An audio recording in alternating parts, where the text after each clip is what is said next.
Assalamualaikum sahabat Kasana, ketemu lagi sama Bunda. Kali ini Bunda lagi mau bikin rendang Padang asli nih.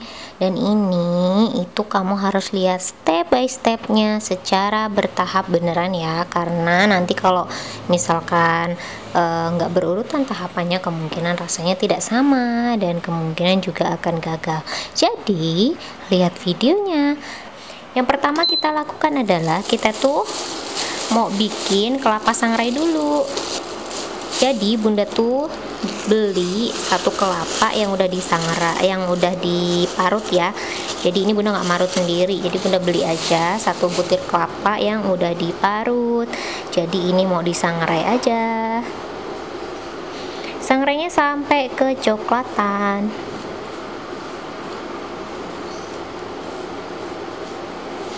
Jadi yang belum tahu disangrai itu gimana, disangrai itu ditaruh di wajan kayak gini tanpa dikasih minyak ya. Supaya nggak gosong, kita harus aduk terus. Ini sudah mulai mengering nih kelapanya, jadi kita masih terus sangrai sampai dia warnanya kecoklat.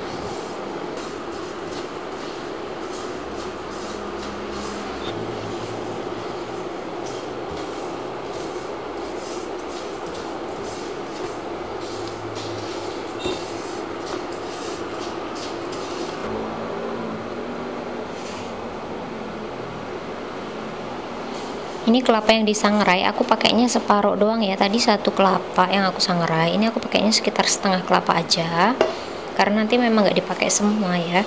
Terus ini diulek kayak gini.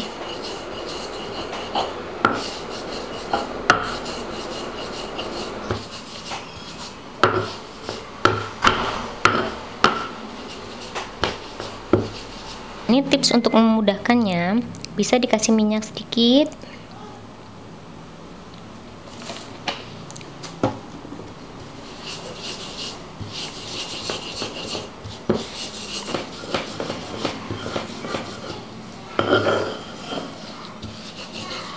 Ini udah jadi bumbu kelapanya ya.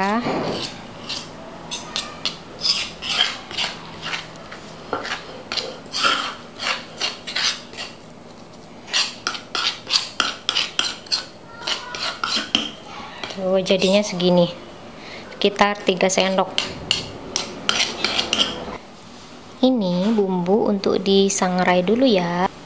Ini ada 2 sendok teh ketumbar, ada sekitar 4 cm kayu manis, dan ada 8 cengkeh. Ini ada kapulaganya 6. Ini ada palanya 1 butir ya, dan ini ada bunga lawang kuremuk nih. Ini aku pakai 2. Kemudian ini pakai jintennya 1 sendok. 1 sendok teh ya, kemudian adasnya setengah sendok teh, dan ada merica putihnya itu 1 sendok teh, dan merica hitamnya itu setengah sendok teh. Dan ini mau disangrai dulu, nanti dihaluskan.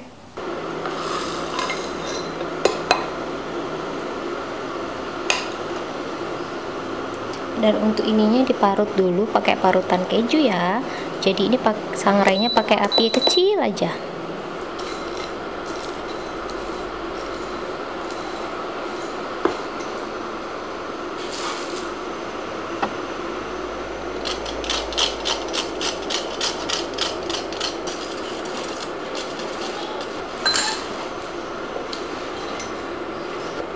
Ini udah kita biarin dulu sampai sampai dingin ya, atau agak-agak dingin gitu, nanti baru dihaluskan. Terserah mau diulek atau di blender. Nah aku ini mau blender aja. Ini bumbu yang dihaluskan ada 1/4 kilo cabai merah keriting ya, dan ini ada 1/4 kilo juga bawang merah. Ini ada 1,5 on bawang putih, dan ini ada sekitar 1 on jahe, dan ini sekitar 2 ons lengkuas. Jadi kita haluskan aja, boleh diulek, boleh di blender. Ini bumbu yang udah disangrai tadi dan udah dihaluskan. Dan ini bumbu-bumbu yang tadi, bumbu basah yang dihaluskan ya. Nah yang pertama kita lakukan adalah kita siapin dulu wajan yang mau dipakai, dan kemudian kita masukin santan Santannya ini aku pakai 2 liter ya. Jadi aku beli santan yang udah diperas, santan kental 2 liter. Kalau ini diperas kira-kira dari 4 santan ya. Jadi kira-kira kalau misalkan itu dari kelapa, itu diperas dari 4 kelapa. Kita nyalain api dan kita mau masukin bumbu yang tadi. Jadi bumbunya nggak ditumis ya, bumbunya langsung aja dimasukin.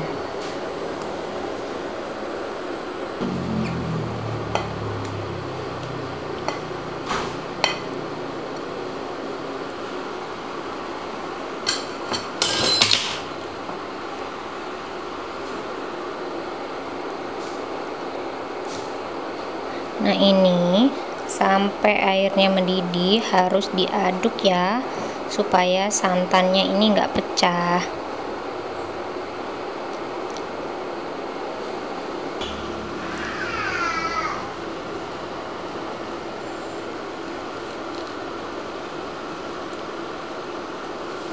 Ini sekitar 15 menit dia udah mendidih. Jadi kalau pas mau mendidih, sampai mendidih kayak gini diaduk terus karena dia nanti naik biasanya.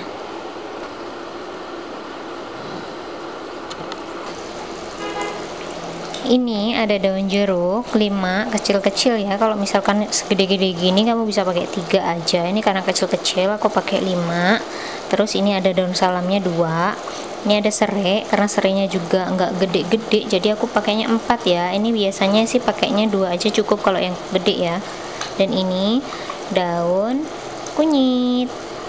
Nih, daun kunyitnya aku pakai yang kecil 2, yang gede 1. Untuk daun kunyitnya ini kita mau iris-iris aja dan ininya digeprek. Ininya tetap aja utuh.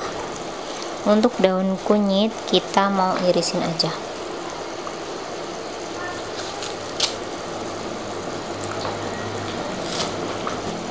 Daun jeruknya juga diiris-iris ya.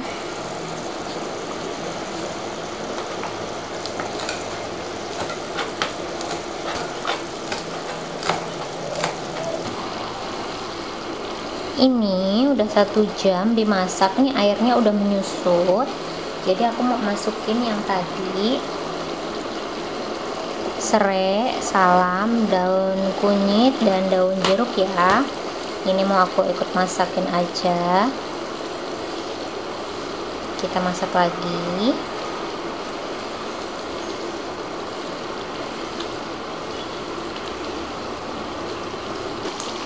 Ini bumbunya udah mulai keluar minyak-minyak.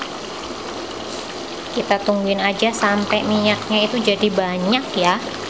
Nanti minyaknya ini bakal jadi banyak. Dan ini tuh muncrat-muncrat, jadi hati-hati ya. Nah, ini kan udah minyaknya udah keluar banyak gitu. Jadi ini bisa dimasukin bumbu ini sekitar 2 sendok makan ya. Bumbu yang udah kita sangrai dan dihaluskan tadi itu sekitar 2 sendok makan. Kemudian ini tuh yang kelapa udah disangrai tadi dan diulek. Ini pakainya tuh sekitar 3 sendok. Kalau tadi 1 kelapa misal diulek semua itu jadinya banyak. Ini tadi yang aku ulek jadinya itu cuman separuh ya yang aku ulek.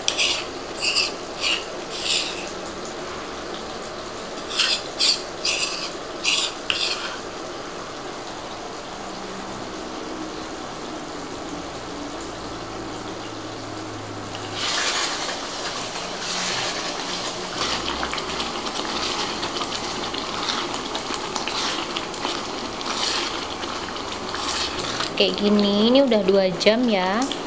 Udah 2 jam, bumbunya udah mulai mengental.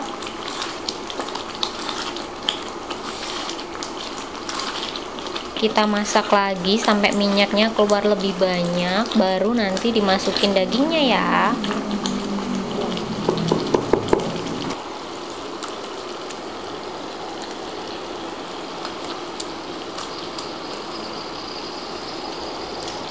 Ini udah 3 jam, aku masukin aja dagingnya, baru kita aduk pelan-pelan ya, baru dimasak lagi.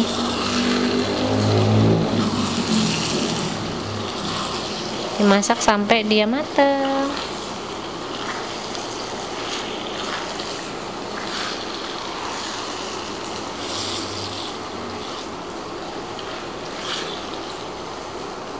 Kalau daging udah masuk, ngaduknya harus pelan-pelan ya, karena takut dagingnya nanti hancur. Ini kalau dagingnya udah masuk, ini apinya dikecilin, masak pakai api kecil ya. Dan ini tuh diaduknya sesekali aja, pelan-pelan ngaduknya. Ini nanti dimasak sekitar 2 jam biar dia berubah warna dulu dan empuk dengan sempurna. Kalau misalkan 2 jam kurang empuk, kamu bisa tambahin lagi menjadi sekitar 3 jam. Jadi total masaknya nanti ini sekitar 6 jam. Ini lihat warnanya. Ini lihat warnanya sudah mulai menggelap. Tuh warnanya sudah menarik banget ini. Siap untuk disantap kayak gitu loh. Jangan lupa ya, sesekali harus diaduk. Dan kalau tadi aku lupa ngasih tahu, kalau dagingnya udah dimasukin, itu dimasaknya pakai api kecil ya. Jadi biar dia tuh empuk sempurna gitu. Masak pakai api kecil dan sesekali diaduk. Masak sampai matang dan empuk, sampai bumbunya ini jadi. Oh iya, Bunda lupa loh ngasih tahu tadi, kalau misalkan untuk bikin rendang itu lebih baik kalau beli daging, belinya yang paha ya. Kalau daging paha itu tidak mudah hancur, jadi lebih baik belinya yang paha. Ini udah 4 jam, sekitar 4 jam lebih sedikit lah. Ini warnanya udah bagus. Dan ini tinggal ngumpukin dagingnya doang ya, dan nanti tinggal milih mau dibikin rendang kering atau rendang basah. Nah kalau udah kayak gini, ngaduknya hati-hati, pelan-pelan, supaya nggak hancur dagingnya. Warnanya udah menarik banget, udah menggugah selera nih. Ini belum aku kasih garam tadi ya. Jadi terakhir itu nanti tinggal ngasih garam aja. Kenapa sih garamnya nggak ditaruh di depan di sama bumbu-bumbu yang tadi? Supaya nanti rendangnya nggak terlalu asin. Kamu pernah kan beli rendang terus keasinan? Nah Bunda tuh paling nggak suka yang namanya beli rendang terus keasinan. Jadi salah satu triknya itu ngasih garamnya itu di belakang. Dan kalau ada yang bilang nanti nggak meresap dong, garam itu tidak untuk dimeresapkan ke dalam bumbu. Maksudnya garam itu tidak untuk meresapkan ke dalam daging, tapi dia itu untuk penggurih rasa di bumbu-bumbunya ini.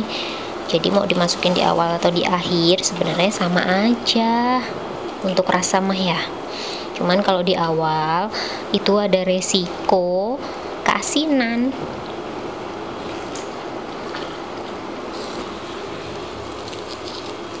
Ini mau aku kasih garam.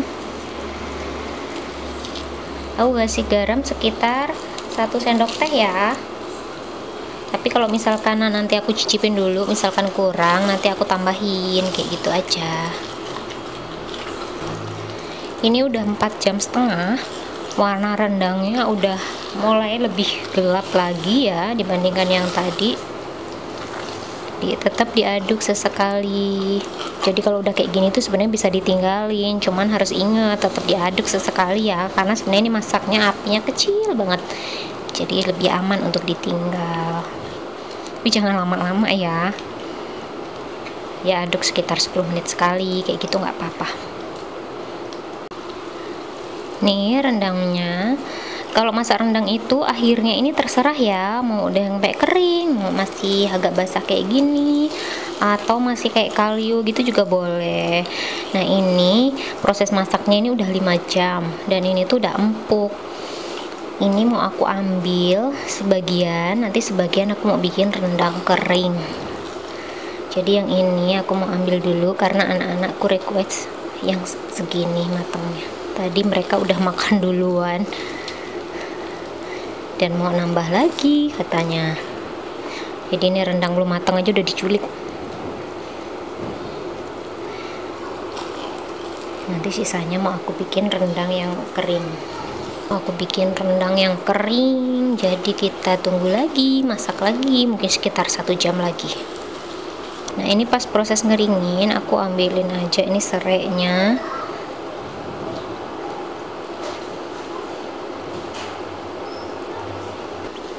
Nah nih rendangnya udah menghitam ya, udah kering. Jadi tujuannya dihitamkan rendangnya ini tuh biar awet. Jadi disimpan agak lama itu nggak akan basi gitu loh. Jadi ini tuh bisa disimpan sampai semingguan gitu nggak basi. Kalau dibikin kering ya. Tapi kalau misalkan kita bikin rendang basah itu harus selalu diangetin. Kalau enggak nanti basi. Tuh. Udah kering, jadi mau aku angkat aja. Ini bisa dilihat dua perbedaan rendang. Rendang yang ini yang dimasak masih 5 jam tadi, ini masih ada berminyak-minyak gitu, dan ini masih agak basah ya. Dan yang ini dimasak selama 6 jam, dan ini tuh kering, menghitam, jadi ini tuh bisa awet dipakainya, awet disimpan gitu. Jadi kamu bisa pilih sesuai keinginan kamu. Kalau misalkan kamu pengen masak rendangnya itu masih berbentuk kalio, jadi kamu bisa masak sekitar 4,5 jam untuk 1 kilo daging ya, kan tuh. Dan ini aku mau cobain dulu.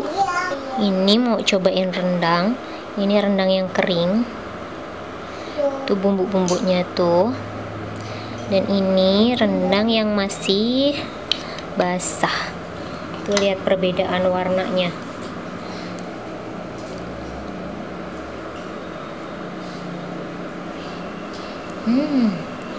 Wow, nggak sabar banget. Sebenarnya aku tadi udah makan loh, pas lagi sama anak-anak tadi. Nih lihat dagingnya, sekali ditowel aja udah coplok. Dan ini tapi dagingnya nggak hancur. Jadi kalau kita ngaduknya pelan-pelan nggak hancur. Kita cobain dulu. Bismillahirrahmanirrahim. Masya Allah, enak banget. Dagingnya empuk banget. Dan ini tuh enak banget. Kamu wajib coba ini. Sekarang kita coba ini. Yang ini juga dagingnya empuk. Cuman warnanya belum terlalu gelap.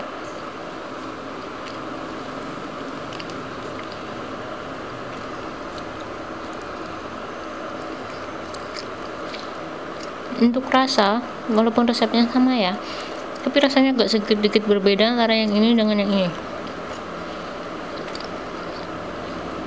Kalau aku suka, dua-duanya suka. Jadi ini kalau misalkan pakai bawa buat jalan-jalan gitu, ini rendangnya oke banget nih dipakai buat jalan-jalan karena bisa awet agak lama. Karena ini dimasak lebih lama juga, jadi dagingnya itu lebih lembut lagi, lebih empuk lagi.